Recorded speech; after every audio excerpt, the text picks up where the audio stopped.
Got the transol pulled apart. Might do the diff this afternoon if I have time, while my kid naps. I'm going to take it home. But everything looked good, except you can see second gear synchro. It's taking a little bit of a beating with that money shift or the miss shift.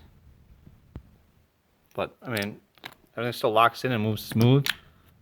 So I want to get a dog box eventually or soon. So I'm not going to take it apart and do anything to it. I mean, all the dog teeth on second gear look good. Just the synchro here, you can see, has those marks. Took a hurt in trying to slow down 14,000 RPM. So, but it's all good.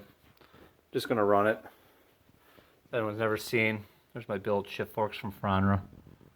There's one here and one there, and then I still run the aluminum one on fifth gear. So, but that's